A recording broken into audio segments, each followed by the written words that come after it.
Akakiiko k'Ebyokulonda kalindiridde ekibiina kya National Unity Platform NUP okwemulugunya mu butongole ku byabadde ekiruhuura pulezidenti w'ekibiina ekyo era kikwatidde bendera mu kaluko bwa President Robert Kyagulanyi Ssentamu gye yabadde awenjeza akalulu lunaku lw'eggulo abantu ababadde mu ngoye z'ekibiina kiri mu buyinza ekya NRM nga bagalidde emigoba nte ne babakakkana ku bawagizi be ne bakuba emiggo.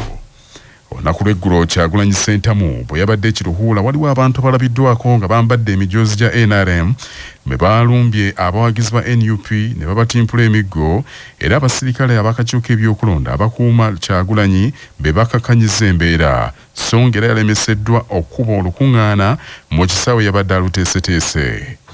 Akakiiko k'Ebyokulonda kagambye nti tekannafuna kwemulugunya kwa NUP kutongole wabula bwe kubatuukako bakubuulira ekigenda okukolebwa. Akulira oludda oluvuganya gavumenti mu Parliament Joel Osennyonyi agambye nti tamanyi lwaki bakolebwako effujjo so nga ebibiina ebirala bitambula kyere. Twalabye poliisi nga bambi eyogera nabo bulungi nakine neebuuza kakati bano singa babadde ba NUP nga kandidaate wa NRM yagenze mu kitundu kyalina okubeeramu abo bonna baali badde babayude ne babateeka mu drone era okubanga ba NRM anga boogereza bambi nedda kakane nakituganga poliisi eringa ewagira kye babadde baliko kye babadde bakola kakati guno si gwe mulundi Electoral Commission bwegamba nti kakati batulindiridde tuteekeyo complaint baleke babeeko kye bakola. Yes, complaint tujja giteekayo naye gwe nga D3 ebigenda mu maaso tobiraba nti kakati olina na kulinda official report okuva erife ye n'ekirala kati twakateekayo complaints eziwera mu nsonga ez'enjawulo districts batulemesezza nakiipande batubiiza n'ebirala bwe bityo era tebannavaayo. Omubaka wa Parliament akiikira Kalungu West Joseph Gonzaga Ssebungu ategeeza Kyabassa nti ekyabakoleddwako kyabadde kyakusosola kyennyini mu mawanga era n'akivumirira nnyo. Ekintu ekisinga ddala obukulu bo ab'ekibuga balaga nti tebaagala muntu mulala atali wa ggwanga lyabwe genda eryo. Kati naffe mu Buganda tweyiseewo ekyo kubaabwe abajja eno kubanga tutuula nabo tusiiba nabo. Ekyo ekikolwa kya bulabe nnyo naye okwata ota emiggo kuba abantu nga n'ente z'olunda tokyazikuba kubanga ozitwalanga baana nolwekyo ekyo tulina kirwanyisa ffenna naye poliisi eva ekibuze lwaki alabye abantu bagakola ebikolwa ebyo netabakwata netabavunana ne baleka ne bagenda mu maaso nga bakwatanga abaana abebonanye. Ye munnakibiina kya NRM era ssaabakunzi w'ekibiina ekyo Nansubuga Rosemary Senninde avumiridde ekyakoleddwa ku bawagizi ba NUP n'asaba abawagizi bonna okukuuma emirembe akalulu kasobole okuggwa obulungi. Kyabadde kiruhura ffe tetuyinza kugamba nti tumanyi watakodde tuyinza kumanya kyabaddewo naye saba bannaffe abatuyambako okukuuma emirembe okututaasiza okulaba nga bakuuma emirembe buli wonna buli kandidaeti yonna waaba alaze kubanga ffenna kitwettanira twagala enkuŋŋaana zino zibeere za mirembe zisobole n'okututuusa ku kiseera eky'olunaku olw'okulonda nalwo lubeere lwa mirembe. Omwogezi w'akakiiko k'Ebyokulonda Julius Mucunguzi mu kwogerako ne Kyabassa enkyalero agambye nti okwemulugunya kwa NUP bwe kunaabatuukako ensonga ezo bakuzirambika era balangirire ekinaakolebwa. Akakiiko k'Ebyokulonda tekanafuna kwemulugunya mu butongole okukwata ku nsonga eyo naye obubaka bw'akakiiko k'Ebyokulonda buli bumu nti buli muntu yenna eyeetaba mu byokulonda ne campaigns mu ngabo zitwalidde alina okweyisa mu mateeka alina okweyisa mu mirembe naye ng'akakiiko tekanafuna kwemulugunya okuva ku muntu yenna tekasobola kusala gwakawala ng'ogwakalenzi tekanawuguuliriza. Ebyo nga biri bityo akakiiko k'Ebyokulonda kawabudde ekibiina kya FDC nti twala okwemulugunya okutongole ku nsonga ze beemulugunyako ez'abawagizi ba NUP okakana ku FDC ne babaliguta emigoba nte. Akwatidde ekibiina kya FDC bendera ku ntebe y'eggwanga James Nandala Mafabi mu lukuŋŋaana olw'abannamuliro yatuzza olunaku lw'eggulo yasabye akakiiko k'Ebyokulonda nti kabongereyo ennaku ez'okunoonyezaamu akalulu nti kubanga embeera y'amakubo amabi agali mu ggwanga balemesezza okutuuka ku balonzi okubasaba akalulu. Ono era yeemulugunyizza ku bawagizi ba NUP bagamba nti batandise okukola effujjo ku bawagizi be. Ono agambye nti ennaku ez'okunoonyezaamu akalulu zeetaaga zongerweko kubanga embeera y'obudde nayo mbi. Naye twagala Electoral Commission eveeyo tuyambe emanye nti embeera gye tuli kutambuliramu mbi ate kuba embi. Njagala kusaba bannayuganda bagambe batubuule nabo bayogere. Electoral Commission etongere ennaku obanga tekongere ennaku ekkirize wentuuka enkole nani campaign. Twagala poliisi ereeta omutawaana mu election muno oba bamaje. Election eno si ya poliisi oba yamaje. Election eno managed by Electoral Commission. So Electoral Commission should not be sitting in the Kampala offices to direct that they know what they are doing. They should be here. Kyokka omwogezi w'akakiiko Ebyokulonda Julius Muchunguzi bano abasabye okwemulugunya kwabwe bakuteeke mu buwandiike.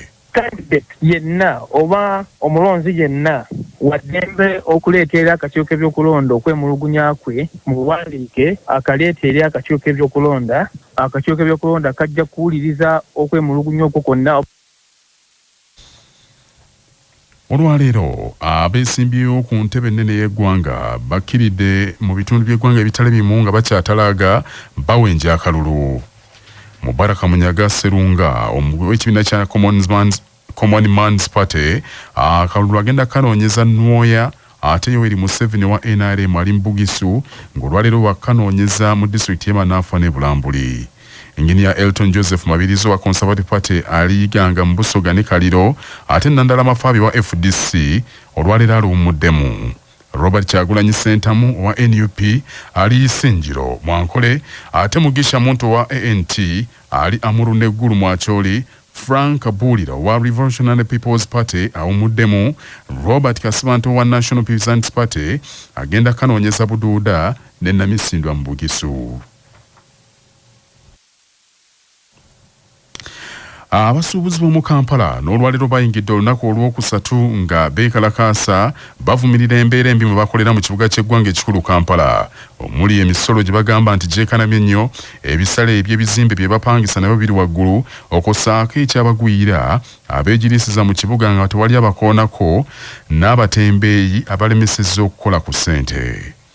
Olunaku lw'eggulo waabaddewo dduka mu kibuga ky'eggwanga ekikulu Kampala n'omukka ogubalagala ne gunyooka nga abasuubuzi bano beekalakaasa. Omukulembeze w'ekibiina kya Kasiita Issa Sekito ekitaba abasuubuzi agambye nti ekiseera kituuse gavumenti eve mu kunaanya ebeeko kyekolera embeera ezzeewo. Sekito era ayogedde ne ku nteekateeka y'okulirira abaakoseddwa amataba n'agamba nti eky'omutawaana gavumenti yeesigamye nnyo ku biri mu bitabo byokka naye tetuuka bulungi mu bantu okumanya abo abaakoseddwa. Ffe ng'abakulembeze tuli ku kigezo eky'amaanyi ennyo olwaki onnyonnyola abantu naye nga gavumenti yeesirikedde. Naye abantu baffe si kirungi batuve mu ngalo nakirabula dda nga bwe mutandise okukiraba. Tubeeko kye tusobola okukkaanyaako ebizibu by'abantu bano bikolwe. Ssente w'ekibiina kya Fuutanga nakyo kirwanirira abasuubuzi John Kabanda mu kwogerako ne Kyabasa agambye nti bo ng'abafuta beekenneenya amannya amatuufu ag'abantu abakoseddwa amataba era asabye abalala bonna abafiiriddwa emmaali yaabwe nti bagende ku ofiisi za Futa beewandiise.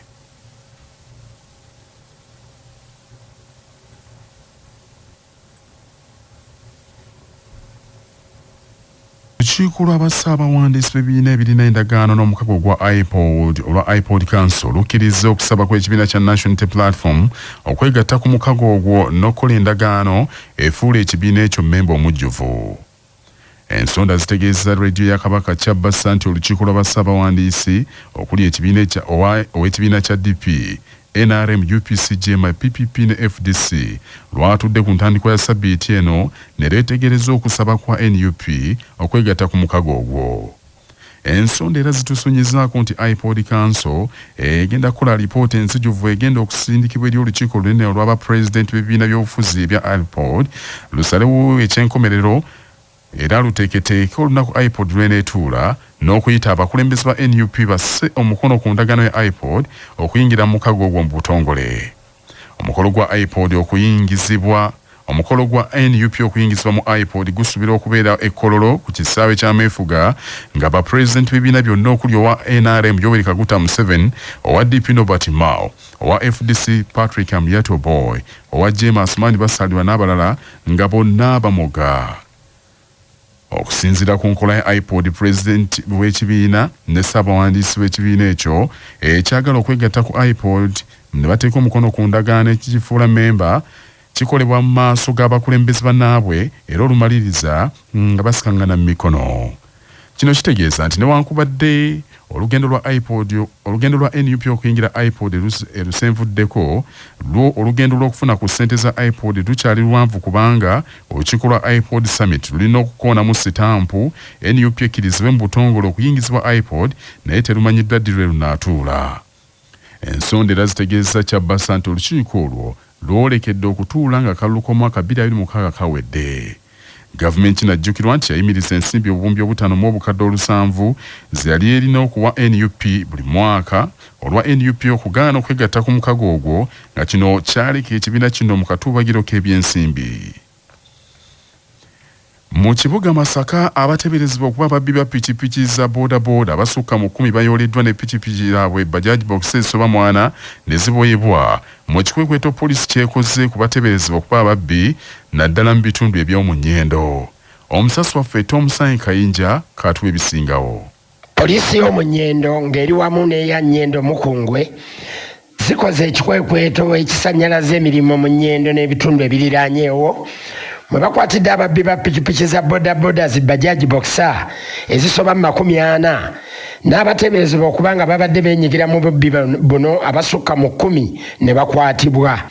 Kino kiddiridde ettemu n'obubbi bwa bodaboda ensangi zino ebiyitiridde mu bitundu by'ekibuga Masaka.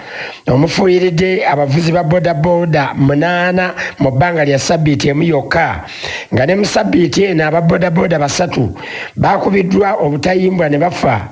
Obutemu obw'emirundi 2 bwabadde kyalusowe ku luguudo oluva mu kibuga Masaka okudda e Kampala mu kikwekweto ekyakoleddwa pikipiki eziteeberezebwa okuba enzibe ezimu zakukunuddwa mu galagi z'omu Nnyendo nga ewa Ssebbowa Godfrey ng'ono amanyiddwa nnyo nga Kabaaya bakwatiddeyo pikipiki 14 nga n'endala zaggiddwa ewa Kibira Joseph Muwonge.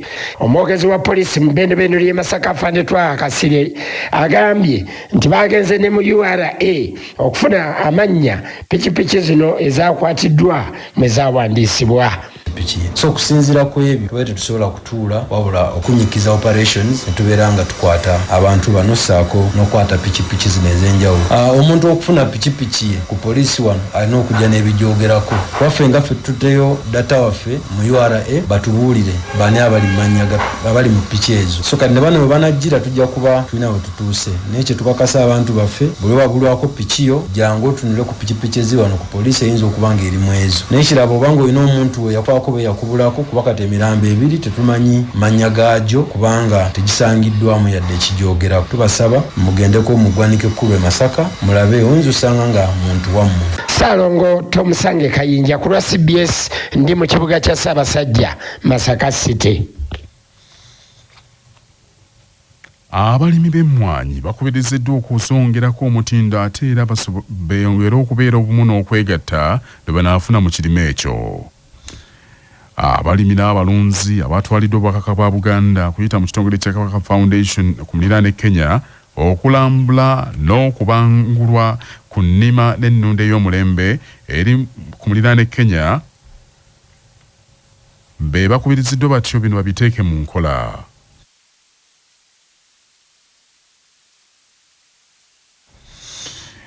Bano batandise okulambula ebibiina by'obwegassi eby'enjawulo ebiri mu Kenya nga basookedde ku Ndumbari Coffee Farmers Cooperative Society nga kirina abeegassi abasoba mu 35 abalimira mu bifo ebifunda ng'omulimi yeetaaga ebikola 200 byokka okwegatta ku kibiina ekyo. Morris Moses akulira ekibiina ky'abavubuka agambye nti buli we bakolera kibayamba okumalawo ebbula ly'emirimu n'okwongera ku bungi bw'emmwanyi ezirimibwa ku muliraane Kenya. Yes, in terms of value addition, this is one key aspect of which we are looking at encouraging youths to get inside because if they are not able to grow coffee themselves because of what I had mentioned, the lack of land, they can come in and buy the coffee. They can be millers, they can roast the coffee, and they can also set up small shops, as I have mentioned, about the culture of drinking coffee. Abalimi era balambudde faamu y'emmwanyi eri ku bugazi bwa eka 6 era abogeddeko ne radio Kyabasa bategeezezza nti bingi bye bayigidde ku faamu eyo. Nze Saalongo Njawuze nazze Kenya eno emmwanyi basalamu olulimi bazinologera ku levo ya saizi y'omuntu ebintu ate ewaffe bitaliiyo. Ekyokubiri ffe tusimba fuuti 10 ne fuuti 86 bo basimba standard fuuti 9 ku 9 ekyo nakyo tukikopa. Banakiikiridde CBS Peosansi Ndekanja yeterekera sako tuzze okulabira ddala tusobola abantu baffe okugenda okubasomesa ennima ey'omulembe. Obwakabaka bwa Buganda nga buyita mu kitongole ekya Kabaka Foundation bwatutte abalimi n'abalunzi abasukka mu 10 nga bavudde mu masaza ag'enjawulo.